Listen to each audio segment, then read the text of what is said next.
সরকার পদত্যাগের এক দফা দাবিতে অসহযোগের ডাক সমন্বয়কারীদের চলবে গণঅবস্থান ও বিক্ষোভ, রাজপথে নামছে আওয়ামী লীগও। আমি আবারও বলছি যে আন্দোলনকারীরা যদি আলোচনা করতে চায় আমি এখনও রাজি, যে কোনো সময় তারা আসতে পারে, আলোচনা করতে পারে, দরকার হলে তাদের গার্জিয়ানদের নিয়েও আসতে পারে। আন্দোলনকারীদের জন্য গণভবনের দরজা খোলা বললেন প্রধানমন্ত্রী। সব হত্যার বিচারের আশ্বাস, শিক্ষার্থীদের মুক্তির নির্দেশ। প্রধানমন্ত্রী চাইলে পদত্যাগের ঘোষণা স্বরাষ্ট্রমন্ত্রীর, বলেন ছাত্রদের আন্দোলন রাজনৈতিক আন্দোলনে চলে গেছে। নওগাঁয় অস্থির চালের বাজার, পাইকারিতে মন প্রতি বেড়েছে 150 টাকা। ধানের সরবরাহ কমার অজুহাত ব্যবসায়ীদের, না বিশ্বাস ক্রেতারা। এবং হামাস নেতা হত্যা নিয়ে নতুন তথ্য, বোমার আঘাতে নয় রকেট হামলায় নিহত হন ইসমাইল হানিয়া, দাবি আইআরজিসির।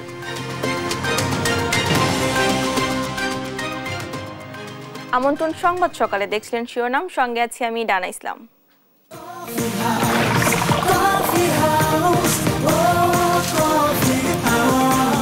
কফি হাউস, প্রতি চুমুকে আড্ডা জমে। এবারে বিস্তারিত।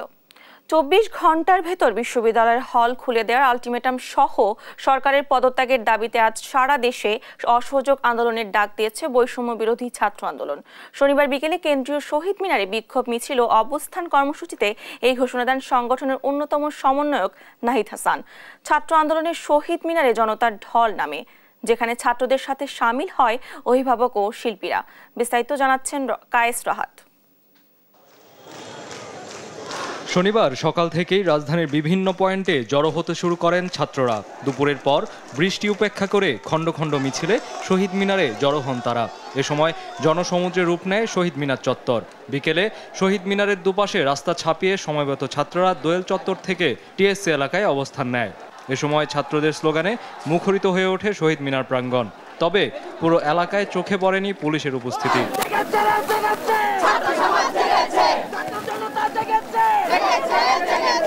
এ সময় ছাত্রদের সঙ্গে একাত্মতা প্রকাশ করে অংশ নেন আসিফ নজরুল, রুমিন ফারহানা সহ বিভিন্ন শ্রেণী পেশার মানুষ।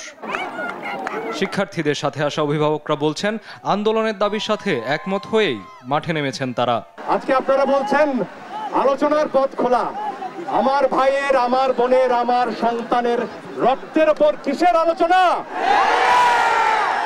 ইতিহাস জানেন যে হত্যাকারীর কাছে হত্যার বিচার চেয়ে লাভ নেই। তাই আমাদের সকল দফা আজকে আমরা একত্রিত হয়ে এক দফায় দাবিতে আমরা আজকে এখানে এই জনসমুদ্র পরিণত হয়েছে। আমি মনে করি এই জনগণের যে এখন এক দফা, সেটাকে আপনি সম্মান জানান। আমরা আমাদের সন্তানদের নিয়ে আসছি যেন আর কোনো মা বাবার বুক খালি না হয়, আর কোনো রক্তই যেন না ঝরে। আমরা মা বাবা হয়ে যেন তাদেরকে তাদের সমস্ত কিছু মেনে নিতে পারি এবং আমরা যেন সুন্দর একটা দেশ তাদেরকে উপহার দিতে পারি। দীর্ঘ অবস্থান কর্মসূচি পালন শেষে সন্ধ্যার আগ মুহূর্তে বৈষম্য বিরোধী ছাত্র আন্দোলনের অন্যতম সমন্বয়ক নাহিদ হাসান এক দফা সহ অসহযোগ আন্দোলনের ঘোষণা দেন। আগামীকাল থেকে আমাদের অসহযোগ আন্দোলন চলবে। আমাদের বিক্ষোভ এবং অবস্থান কর্মসূচিও পাশাপাশি চলবে। অবস্থান কর্মসূচি পালনের সাথে সাথে শাহবাগ সহ ঢাকা বিশ্ববিদ্যালয়ের বিভিন্ন এলাকায় বিক্ষোভ করেন তারা। কায়েস রাহাত, দেশ টিভি, ঢাকা। কোটা সংস্কার আন্দোলনের দেশব্যাপী নিহত শিক্ষার্থীদের স্মরণে দেশে বিভিন্ন স্থানে মোমবাতি প্রজ্বলন করেছেন শিক্ষার্থীরা। শনিবার সন্ধ্যা 6:30 থেকে 8টা পর্যন্ত টাঙ্গাইলের শহরের ছয়ানি পুকুর পাড়ে মোমবাতি জ্বালিয়ে আন্দোলন করে বিভিন্ন স্কুল, কলেজ, বিশ্ববিদ্যালয়ের শিক্ষার্থীরা। এক দফা দাবি আদায় ভোলায় মোমবাতি প্রজ্বলন করে ছাত্র সমাজ। শনিবার সন্ধ্যা 7:30টায় শহরের সরকারি বালক উচ্চ বিদ্যালয় মাঠে কেন্দ্রীয় শহীদ মিনার চত্বরে এই সমাবেশ করে তারা। কোটা সংস্কার আন্দোলনে দেশব্যাপী নিহত শিক্ষার্থীদের স্মরণে শোক পালন করতে ব্রাহ্মণবাড়িয়ায় মোমবাতি প্রজ্বলন করেছে কোটা আন্দোলনকারীরা।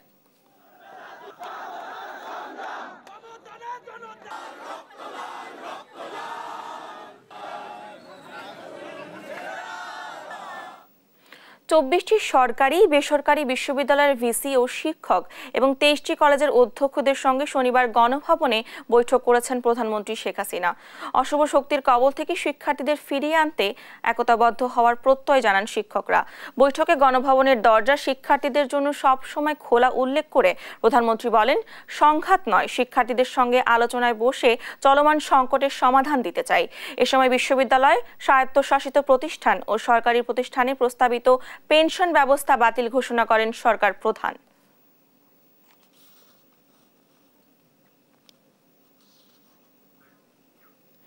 এর আগে শনিবার সকালে কোটা সংস্কার আন্দোলনকারীদের আলোচনায় বসার প্রস্তাব দেন প্রধানমন্ত্রী শেখ হাসিনা। প্রধানমন্ত্রীর সরকারি বাসভবন গণভবনে পেশাজীবী সমন্বয় পরিষদের কেন্দ্রীয় নেতাদের সঙ্গে মতবিনিময় সভায় তিনি এ প্রস্তাব দেন। এ সময় আন্দোলনে আটক সাধারণ শিক্ষার্থীদের মুক্ত করার নির্দেশনা দেন প্রধানমন্ত্রী। আশ্বাস দেন প্রতিটি হত্যার বিচার হবে। বিস্তারিত শাইমা আক্তারের প্রতিবেদনে। শনিবার সকালে গণভবনে পেশাজীবী সমন্বয় পরিষদের কেন্দ্রীয় নেতাদের সঙ্গে মতবিনিময় সভা করেন প্রধানমন্ত্রী শেখ হাসিনা। শিক্ষক, চিকিৎসক, আইনজীবী, সাংবাদিক সহ পেশাজীবী নেতারা সভায় উপস্থিত ছিলেন। মতবিনিময় সভায় প্রধানমন্ত্রী দেশে চলমান সংঘর্ষে হতাহতের বিষয়ে দুঃখ প্রকাশ করে বলেন, আন্দোলনকারীদের সঙ্গে বসতে চাই, জানতে চাই তাদের দাবি সম্পর্কে। তারা যদি এখনো আসতে চায়, কথা বলতে চায়, আমি তাদের সাথে কথা বলতে চাই, তাদের কথা শুনতে চাই, তাদের দাবি কি কি বাকি আছে আমি এটা শুনতে চাই, এবং যেটা আমাদের সাধ্যমতো সেটা আমি পূরণ করতে চাই। আমি এই সংঘাত চাই না। গণভবনের দরজা খোলা, যখনই এই আন্দোলনকারীরা কথা বলতে চায়, আলোচনা করে সমাধান করতে চায়, আমি তাদের সাথে নিজেই বসতে রাজি। আমি আবারও বলছি যে আন্দোলনকারীরা যদি আলোচনা করতে চায়, আমি এখনও রাজি। যে কোনো সময় তারা আসতে পারে, আলোচনা করতে পারে, দরকার হলে তাদের গার্জিয়ানদের নিয়েও আসতে পারে। এ সময় প্রতিটি হত্যাকাণ্ডের বিচার করার আশ্বাস দেন প্রধানমন্ত্রী শেখ হাসিনা। আমি চাই যে ধরনের অন্যায় বা হত্যাকাণ্ড যারাই ঘটাক, তারা তো আমার দেশের নাগরিক।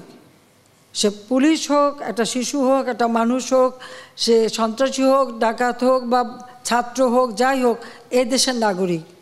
আমি এর যথাযথ তদন্ত করে তাদের বিচার হবে, আমি সেটাই চাই।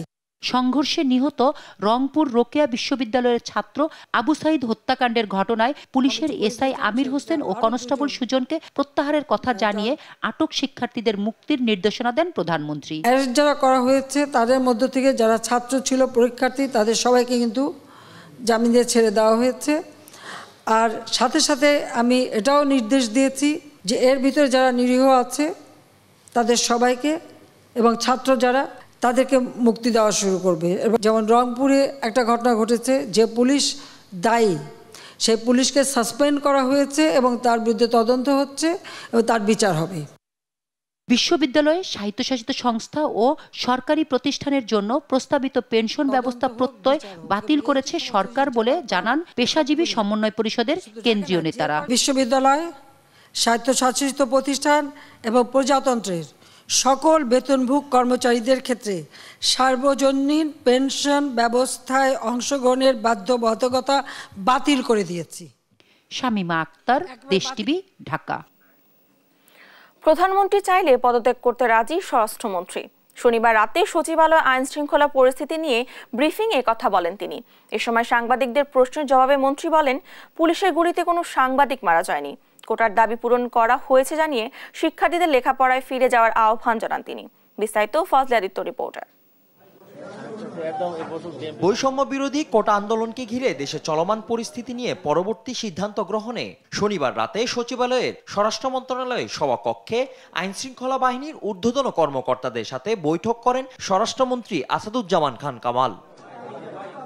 এ সময় মন্ত্রী জানান, ঢাকা মহানগর, নারায়ণগঞ্জ, গাজীপুর ও নরসিংদীতে পরবর্তী নির্দেশনা না দেয়া পর্যন্ত সকাল 6টা থেকে রাত 9টা পর্যন্ত কারফিউ শিথিল থাকবে।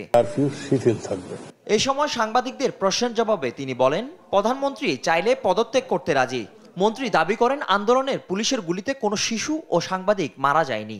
না, এই আন্দোলনে পুলিশের গুলিতে কেউ মারা যায়নি, না এই আন্দোলনে যায়নি। আমি তো মনে করি তারা এটা ভুল আন্দোলন করছেন। আমি তো শুরুতেই বললাম, যেহেতু তাদের সমস্ত দাবি মেনে নেওয়া হয়েছে, কাজেই তাদের এই সমস্ত এই অসহযোগ আন্দোলন আমার মনে হয় তাদের তুলে নেওয়া উচিত। তো প্রয়োজন হলে যে এইরকম যদি কিছু সিচুয়েশন আসে, মাননীয় প্রধানমন্ত্রী যদি মনে করেন, তো আমরা সবসময় দেশের জন্য কাজ করি, আমরা সেইটা করব যদি প্রধানমন্ত্রী মনে করেন। বিএনপি ও জামাতকে উল্লেখ করে তিনি বলেন, এরা সবসময় ধ্বংসাত্মক কাজে লিপ্ত ছিল। শুরু থেকেই তারা দেশকে অকার্যকর করতে চেয়েছিল। যারা নাকি সবসময় রাষ্ট্রদ্রোহী কাজে সবসময় ব্যস্ত থাকতো, জামাতে ইসলাম এবং আমাদের বিএনপি, আপনারা দেখছেন সবসময় তারা ধ্বংসাত্মক কাজে লিপ্ত ছিল। দেশকে কেমনে একটা বিপর্যয় ঘটাতে পারে। আপনাকে যদি কেউ অ্যাটাক করে, আপনি আপনার প্রাণ রক্ষার্থে, আপনার সম্পদ রক্ষার্থে আপনি সেলফ ডিফেন্সে যেতে পারেন। ছাত্রদের সকল দাবি ইতিমধ্যে মেনে নেওয়া হয়েছে। এরপরও যদি কোনো দাবি থাকে তাহলে গণভবনের দরজা সবসময় খোলা রয়েছে বলে জানান তিনি। ফজলে আদিত্য, দেশ টিভি, ঢাকা। মিছিল, স্লোগান আর ছাত্র বিক্ষোভে শনিবার দিনভর উত্তাল ছিল রাজধানী। তাদের সঙ্গে যোগ দেয় অভিভাবক, শিক্ষক সহ সাধারণ জনতা। হত্যার বিচার, গ্রেফতার, সবার মুক্তি, হয়রানি বন্ধ সহ 9 দাবি আদায় নিজেদের অনড় অবস্থা ঘোষণা করে তারা। রাজধানী বিভিন্ন পয়েন্ট থেকে মিছিল নিয়ে অনেকেই যোগ দেয় কেন্দ্রীয় শহীদ মিনারের সমাবেশে। হাসান মাহমুদ, সাদাত নিশাত, শিউলি রায়, নিয়াজ মোর্শেদ এবং নূপুর মাহমুদকে সঙ্গে নিয়ে এম এ আজিমের রিপোর্ট। 9 দফা দাবি আদায়ে আলটিমেটামের শেষ দিনে শিক্ষার্থীদের আন্দোলনে উত্তাল পুরো রাজধানী। আফতাবনগরে ইস্ট ওয়েস্ট বিশ্ববিদ্যালয়ের সামনে বেলা 11টার পর জড়ো হতে থাকে ব্রাক, নর্থ সাউথ সহ আশপাশের বিশ্ববিদ্যালয় ও কলেজের শিক্ষার্থীরা। পুলিশের গুলির প্রতিবাদ আর শিক্ষার্থী হত্যার বিচার সহ নানা দাবিতে স্লোগান দেয় তারা। পরে মিছিল নিয়ে বাড্ডা ঘুরে কেন্দ্রীয় শহীদ মিনারের দিকে যাত্রা করে শিক্ষার্থীরা। এতদিন আমরা শুধু সহ্য করে গেছি, এখন আমাদের এই 9 দফা দাবি মানতে হবে। আমাদের এতগুলা ভাইকে হত্যা করা হয়েছে, আমাদের 1 দফা দাবি যেতে হবে, কারণ এর হিসাব দিতে হবে কত ছাত্র, কত নারী, কত মানুষ মরেছে, এটার হিসাব নেই, অগণিত মানুষ মরেছে। একই দাবিতে যমুনা ফিউচার পার্কের সামনে জড়ো হয় আইইউবি, এআইইউবি সহ আশপাশের বিভিন্ন বিশ্ববিদ্যালয় ও কলেজের শিক্ষার্থীরা। মিছিল আর স্লোগানে তারাও জানান প্রতিবাদ। একটা শান্তিপূর্ণ আন্দোলনে কিভাবে ওপেন শুট ফায়ার করা হয়, এইটার একটা সঠিক তদন্ত হওয়া অবশ্যই উচিত। এদিকে উত্তরা 9 নম্বর সেক্টরে জড়ো হয় আশপাশের বিভিন্ন কলেজ, বিশ্ববিদ্যালয়ের শিক্ষার্থীরা। এ সময় সতর্ক অবস্থানে ছিল আইন শৃঙ্খলা বাহিনী। বিভিন্ন মোড়ে অবস্থান নেয় সরকার সমর্থকরাও। তবে বিভিন্ন সড়ক প্রদক্ষিণ করে চলমান আন্দোলনের দাবি স্লোগানে তুলে ধরে শিক্ষার্থী জনতা। আমাদেরকে ক্লাসরুমে দেখে আপনারা শান্তি পাবেন, রাস্তায় যে আপনারা দেখছেন আপনাদের শান্তি লাগছে? মোটেও না। আবু সাইদের ভিডিও দেখে, মুগ্ধর ভিডিও দেখে চোখ ভেজে নাই এমন যদি কোনো মানুষ থাকে, তার ভেতরে তো এক কণা বিন্দু বিবেক নাই। দুপুরের পর উত্তরা মেডিকেল কলেজ হাসপাতালের সামনে অবস্থান নেয় চিকিৎসকরা। তারাও শিক্ষার্থীদের পক্ষে নিজেদের অবস্থান তুলে ধরে। দুপুরের পরে জনসমুদ্রে রূপ নেয় মিরপুর 10 নম্বর গোল চত্বর। শিক্ষার্থীদের সাথে অংশ নেয় সর্বস্তরের জনতা। পতাকা উড়িয়ে আর প্লাকার্ড নিয়ে স্লোগানে মুখরিত করে তোলে পুরো এলাকা। দাবির বিষয়ে নিজেদের অনড় অবস্থানও জানায় শিক্ষার্থীরা। এত ভাইয়ের প্রাণ গেছে, মেয়েদের উপর হাত তুলছে, আমরা কেন চুপ থাকবো? পুরো বাংলাদেশের দাবি। আমার সন্তানদের উপর গুলি চালিয়েছে, অভিভাবক হিসাবে আমি তো ঘরে থাকতে পারি না। প্রতিপক্ষ যারা ভাবতেছেন যে এখনো আন্দোলন দমে যাবে, আন্দোলন দমে যাওয়ার কোনো সুযোগ নাই। আমাদের এটা ডিউটি, আমরা এটা শিফট অনুযায়ী করতেছি। মিছিল, স্লোগান না করলেও দেয়াল লিখনের মাধ্যমে ক্ষোভ জানায় ভিকারুন্নেসা নুন স্কুলের শিক্ষার্থীরা। অভিভাবকদের সাথে নিয়ে নানা রঙে প্রতিবাদ ফুটিয়ে তোলে তারা। এটুকু যদি না করতে পারি তাহলে তো সারা জীবন একটা কি বলবো, দায়বদ্ধতার মধ্যে পড়ে যাব। আমরা ঘরে থাকতে পারছি না আমাদের বাচ্চাদের কারণে। তারা বলতেছে যে আমাদের সহপাঠীদের সাথে অন্যায় হয়েছে। দাবি আদায় না হলে পরবর্তী কর্মসূচিতেও কঠোর অবস্থানে থাকার ঘোষণা দেয় আন্দোলনরত শিক্ষার্থীরা। এম এ আজিম, দেশ টিভি, ঢাকা। সরকার পতনের 1 দফা দাবিতে বিক্ষোভ সমাবেশ, মিছিল ও সড়ক অবরোধ করে আন্দোলনকারীরা। এ সময় শিক্ষার্থীদের সাথে যোগ দেন শিক্ষক, অভিভাবক সহ সাধারণ মানুষও। আন্দোলনকারীদের সঙ্গে বিভিন্ন এলাকায় পুলিশের সংঘর্ষের ঘটনা ঘটেছে। এতে শিক্ষার্থী, পুলিশ সহ অনেকে আহত হয়েছেন। প্রতিনিধিদের তথ্যচিত্রে আরো জানাচ্ছেন টুম্পা আফরোজ। শিক্ষার্থী হত্যার বিচার, হয়রানি বন্ধ, সরকারের পদত্যাগ সহ 9 দফা দাবিতে সারা দেশে শনিবার সকাল থেকে মাঠে নামে আন্দোলনকারীরা। কুমিল্লার চান্দিনায় শিক্ষার্থীদের সঙ্গে মহানগর আওয়ামী লীগের সংঘর্ষে গুরুতর আহত হয়েছেন 6 জন। এতে শিক্ষার্থী সহ 20 জন আহত হন। সকালে বৈষম্য বিরোধী ছাত্র আন্দোলনকারীরা কুমিল্লা জিলা স্কুল থেকে বিক্ষোভ মিছিল নিয়ে দুপুরে নগরীর পুলিশ লাইন সড়ক দিয়ে শাসনগাছার দিকে যাচ্ছিলেন। সে সময় সেখানে অবস্থান নেয়া আওয়ামী লীগের নেতাকর্মীরা আন্দোলনকারীদের সঙ্গে সংঘর্ষে জড়িয়ে পড়েন। এ সময় ইটপাটকেল নিক্ষেপ, গুলি ও ককটেল বিস্ফোরণের ঘটনা ঘটে। পরে আন্দোলনকারীরা ছত্রভঙ্গ হয়ে যায়। এ সময় পুলিশ বিজেপির উপস্থিতি থাকলেও তাদের নীরব ভূমিকায় দেখা গেছে। এদিকে গাজীপুরে আন্দোলনকারীরা জড়ো হয়ে মাওনা চৌরাস্তা উড়াল সেতুর দিকে আসতে থাকে। এ সময় তারা শ্রীপুর সড়কের ভাই ভাই সিটির নিচে রাখা পুলিশের 3টি গাড়িতে হামলা করে। এক পর্যায়ে পুলিশের সবকটি গাড়িতে আগুন ধরিয়ে দেয় এবং হাইওয়ে পুলিশের 2টি বক্সে অগ্নিসংযোগ করে। পরে পুলিশ রাবার বুলেট ও টিয়ার শেল ছুড়লে অন্তত 15 জন আহত হন। রাজশাহীতে তালাইমারি মোড়েও বিক্ষোভকারীদের সঙ্গে পুলিশের সংঘর্ষের ঘটনা ঘটেছে। এতে আহত হন এক পুলিশ সদস্য। ভাঙচুর করা হয় পুলিশ বক্স। দুপুরে ঢাকা আরিচা মহাসড়ক অবরোধ করে বিক্ষোভ করে জাহাঙ্গীরনগর বিশ্ববিদ্যালয়ের শিক্ষার্থীরা। এ সময় আশেপাশের বিভিন্ন প্রতিষ্ঠানের শিক্ষার্থীরাও তাদের সাথে যোগ দেয়। অবিলম্বে 9 দফা মেনে নিতে 24 ঘন্টার আলটিমেটাম দেন শিক্ষক শিক্ষার্থীরা। অন্যথায় অসহযোগ আন্দোলনে নামার ঘোষণা দেন তারা। রংপুরে বৃষ্টি উপেক্ষা করে সড়কে বিক্ষোভ করেছেন শিক্ষার্থীরা। তাদের সঙ্গে যোগ দেন অভিভাবকরাও। নগরীর প্রেস ক্লাব চত্বরেও বিক্ষোভ করেছেন শিক্ষার্থীরা। সব ছাত্রছাত্রীদের জন্য, সব মানুষের জন্য তো এই বিজয় আমাদের হবে। এতগুলো সন্তান মারা গেছে, তাদের রক্তের বিনিময়ে আমরা এই দেশের এই সরকারকে চাই না। আমাদের এখন একটাই কথা, আমরা স্বৈরাচারী সরকার পদত্যাগ চাই। কেন আমাদের ভাইদের বুকে গুলি ছোড়া হলো? ওদের সাহস হয় কিভাবে আমার ভাইয়ের গায়ে হাত তোলার? কিভাবে সাহস আমার বোনের গায়ে হাত তোলার? ওদের জবাব দিতেই হবে। ময়মনসিংহে সড়ক অবরোধে শিক্ষার্থীদের বিক্ষোভে অভিভাবক সাধারণ জনতা এসেছেন একাত্মতা জানাতে। প্রতিবাদ সমাবেশ করেছেন রাঙামাটি বিজ্ঞান ও প্রযুক্তি বিশ্ববিদ্যালয়ের শিক্ষার্থীরাও। ক্যাম্পাসের সামনে রাঙামাটি কাপ্তাই সড়ক অবরোধ করে বিক্ষোভ দেখান তারা। কোথায় আজকে আমাদের ন্যায্য কথার মূল্য? আজকে দেখুন আপনারা, আমাদের ছাত্র সমাজ নেমেছে মাঠে, আমাদের আইনজীবীরা মাঠে নেমেছে, তারা কি ন্যায্য কথা বলতেছে না? নির্বিচারে হত্যা করা হচ্ছে, নিপীড়ন করা হচ্ছে। আমরা এগুলোর বিরুদ্ধে কথা বলতে আসলে আমাদেরকে মামলার হুমকি দেওয়া হয়, তুলে নিয়ে যাওয়া হয়, নিপীড়ন করা হয়। নারায়ণগঞ্জ শহরের বঙ্গবন্ধু সড়কে বিক্ষোভ মিছিল করেছেন শিক্ষার্থীরা। এ সময় চাষাড়া এলাকায় যান চলাচল বন্ধ হয়ে যায়। এর আগে শহীদ মিনারের সামনে থেকে শতাধিক শিক্ষার্থী ও অভিভাবকরা 2 নম্বর রেলগেট এলাকায় বিক্ষোভ করেন। Tumpa Afroz, news desk, Desh TV. চট্টগ্রামের শিক্ষামন্ত্রী মহিবুল হাসান চৌধুরী নওফেল ও city corporation mayor Mohammad Rezaul Karim চৌধুরীর বাসভবনে হামলা চালানো হয়েছে। শনিবার সন্ধ্যায় পরপর এই 2টি হামলা হয়।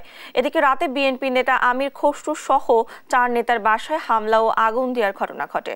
সহকর্মী একেএম নাজিমের তথ্যচিত্রে সালমা জাহানের ডেস্ক রিপোর্ট। চট্টগ্রাম নগরীর 16 শহর 2 নম্বর গেটে চশমা হিলে শিক্ষামন্ত্রী মহিবুল হাসান চৌধুরী নওফেলের বাসভবনে হামলা চালানো হয়। শনিবার সন্ধ্যায় এই ঘটনায় বাড়িতে থাকা কয়েকটি গাড়ি ভাঙচুর করা হয়। খুব জোরে পাটকেল মারতেছে, এরপরে তারা আমার গেটটা ভেঙে ফেললো, এরপর আমার গাড়ি, 2টা গাড়ি ভেঙে চুরমাচুর করে দিল।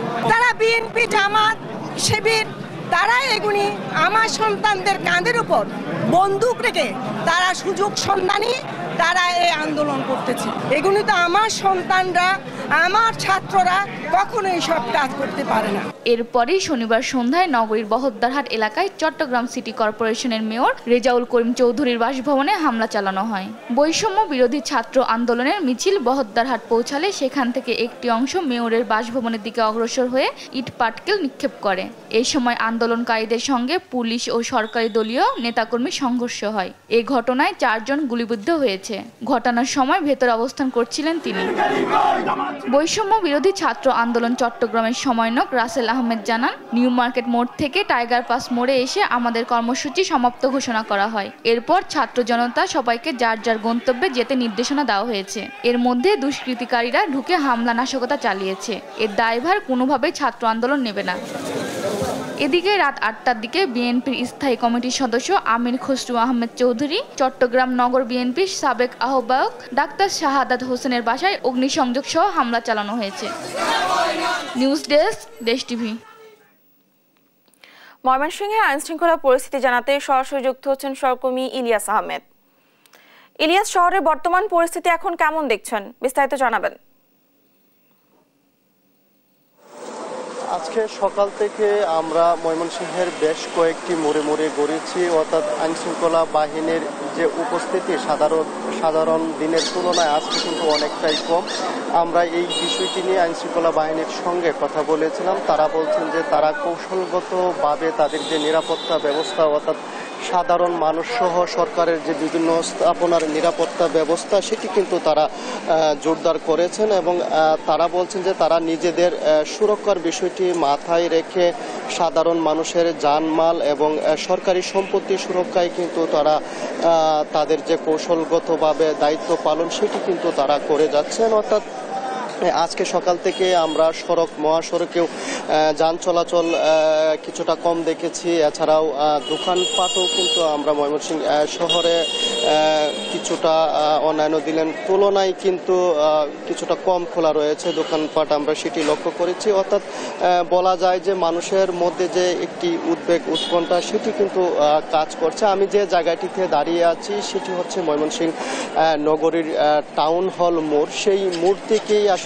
বৈষম্য বিরোধী আন্দোলন, শিক্ষার্থীদের যে আন্দোলন সেটি কিন্তু এখান থেকেই বিগত সময় ধরে পরিচালনা করে আসছেন তারা, এবং আজকেও কিন্তু সকাল 11টায় এখানে তারা জড়ো হবেন এবং তারা বিভিন্ন সড়ক প্রদক্ষিণ করবেন। সেই বিষয়টি তাদের যে সমন্বয়কারী আছেন তারা কিন্তু আমাদেরকে সেই বিষয়টি জানিয়েছেন। অপরদিকে আওয়ামী লীগ এবং তাদের 14 দল থেকে কিন্তু আজকে বিকেলে তাদের একটি সমাবেশ হবে, সেটি রেলওয়ে কৃষ্ণচূড়া চত্বরে হওয়ার কথা রয়েছে।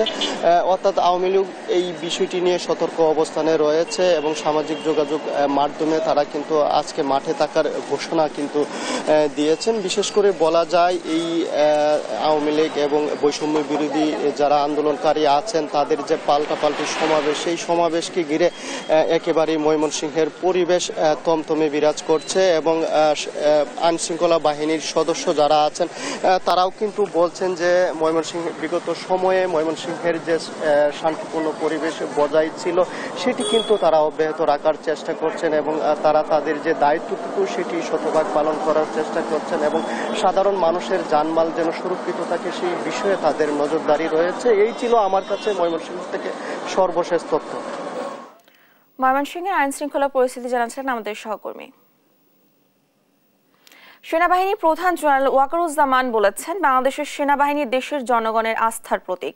জনগণের স্বার্থে ও রাষ্ট্রের যে কোনো প্রয়োজনে সেনাবাহিনী সব সময় জনগণের পাশে আছে এবং থাকবে। শনিবার সেনা সদর হেলমেট অডিটোরিয়ামে নিয়মিত কার্যক্রমের অংশ হিসেবে অফিসার্স অ্যাড্রেস গ্রহণ অনুষ্ঠানে একথা বলেন সেনা প্রধান। এ সময় তিনি তার বক্তব্যে যে কোনো পরিস্থিতিতে জনগণের জানমাল ও রাষ্ট্রীয় গুরুত্বপূর্ণ স্থাপনার নিরাপত্তা নিশ্চিত করতে বলেন। এছাড়াও সব সেনা কর্মকর্তাদের উদ্দেশ্যে দেশের চলমান নিরাপত্তা পরিস্থিতিতে সেনাবাহিনীর কার্যক্রম সম্পর্কে বিভিন্ন দিক নির্দেশনা দেন তিনি।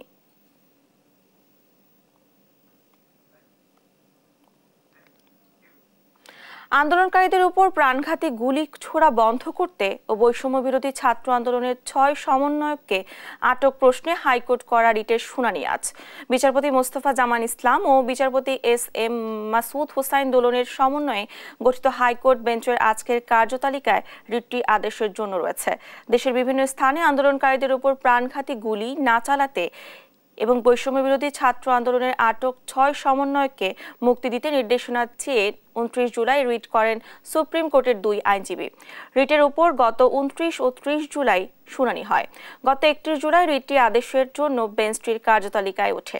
তবে বেঞ্চের একজন বিচারপতি অসুস্থতার কারণে ছুটিতে থাকায় সেদিন দ্বৈত বেঞ্চ বসেননি।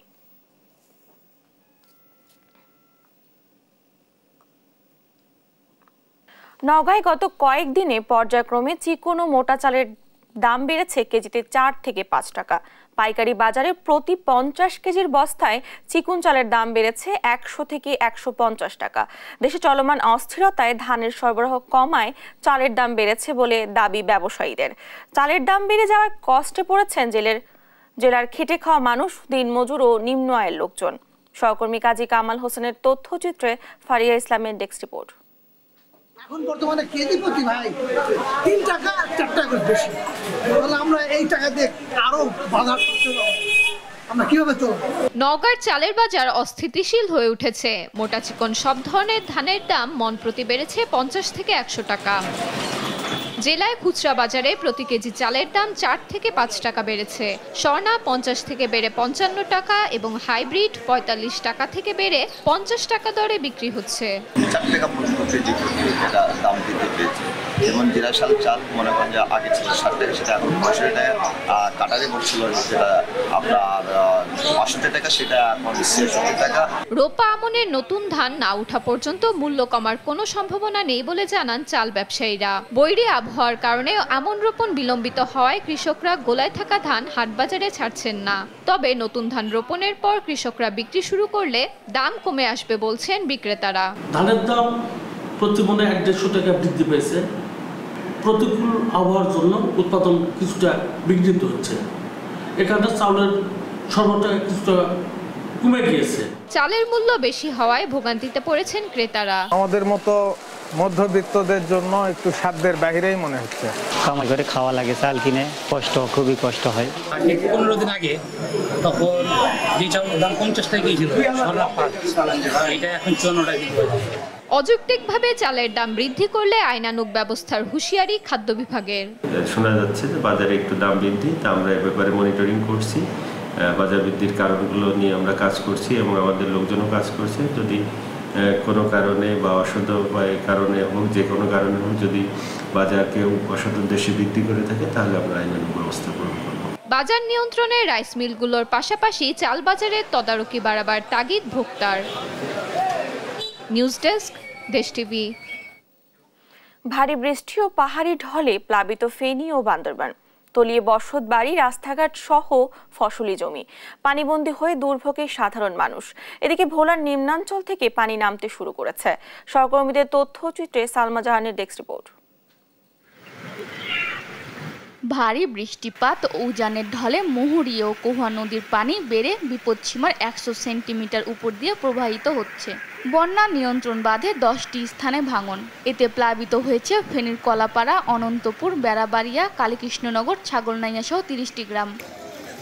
পানিবন্দী অন্তত 35,000 মানুষ। পানিতে তলিয়ে ফেনী পরশুরাম আঞ্চলিক মহাসড়ক। যান ও মানুষ চলাচলে বিঘ্ন ঘটছে। দুর্ভোগ পোহাচ্ছে বানভাসীরা। মানে কোনো যে বসমত জায়গাটা আমাদের ঘরে নাই, সব ডুবি সাগর হয়ে গেছে। আমরা এখন মানে পানির ভিতরে হাঁটতেছি শুধু। আমাদের ছোট ছোট বাচ্চা আছে, বাচ্চাদেরকে আমরা রাখতেছি পারতেছি না, বা তাদেরকে বসিয়ে রাখবে এমন কোনো জায়গা না, সব বন্যার পানিতে ডুবে গেছে। আমরা ফুলগাজী পরশুরাম অত্যন্ত কষ্টের মধ্যে কাটাচ্ছি। চলাফেরা করা এবং যানবাহন আমাদের না থাকার কারণে হাঁটুর উপরে পানি নিয়ে মানুষ কষ্ট করে যাতায়াত করতেছে। এখন আমার দোকান হাল ব্যাগ ডুবাই লাইছে। এখন বাচ্চাটা রান্ধি খামোদে আমাদের কোনো হিকাই বা সিঁড়ি নাই। কয়েকদিন থেকে ডুবে আছে বান্দরবানের নিম্নাচল। ঢলের পানি ঢুকেছে শহরের ইসলামপুর ব্রিগেড এলাকা, পুলপাড়া সহ অনেক এলাকায়। বিভিন্ন স্থানে রাস্তা ও ব্রিজের উপরে পানি উঠেছে। এতে চরম ভোগান্তিতে সব পেশার মানুষ। কিছু বাইর করছি, কিছু বাইর করতে পারেনি, এই অবস্থায় আছি। বাসাবাড়ি তোলাই গেছে, আমি স্কুলে আসছি। এদিকে ভোলার নিম্নাচল থেকে পানি নামতে শুরু করেছে। এখনো ডুবে আছে বসতবাড়ি, ফসলি জমি সহ সড়ক। 3 দিন বৃষ্টির কারণে ঘরবাড়ি সব তলে আছে, আমরা চলতে ফিরতে অনেক কষ্ট। আমরা বের হইতে পারতেছি না, বাসায় পানি উঠছে, তারপরে সাপ টাপ ঢোকে ঘরের ভিতরে, অনেক কষ্টে আছি। বৃষ্টি অব্যাহত থাকলে বন্যা পরিস্থিতির অবনতি হবে জানান বন্যা সতর্কীকরণ কেন্দ্র। সালমা জাহান, নিউজ ডেস্ক, দেশ টিভি। এবার আন্তর্জাতিক প্রসঙ্গ। বোমা নয়, স্বল্প পাল্লার ক্ষেপণাস্ত্র হামলায় ফিলিস্তিনি স্বাধীনতাকামী সংগঠন হামাসের নেতা ইসমাইল হানিয়াকে হত্যা করা হয়েছে, এমনটাই দাবি করছে ইরানের রেভলিউশনারি গার্ড কোর IRGC। শনিবার এক বিবৃতিতে এ তথ্য জানায় তারা। তেহরানে যে ভবনে হানিয়া অবস্থান করছিলেন, ওই ভবনের বাইরে থেকে হামলাটি চালানো হয় এবং এর সাথে যুক্তরাষ্ট্র যুক্ত বলে দাবি করে বাহিনীটি। বিবৃতিতে আরও বলা হয়, ভবনের বাইরে থেকে 7 কেজি ওজনের বিস্ফোরক বহন করতে সক্ষম স্বল্প পাল্লা ক্ষেপণাস্ত্র ব্যবহার করে হামলাটি চালানো হয়েছে।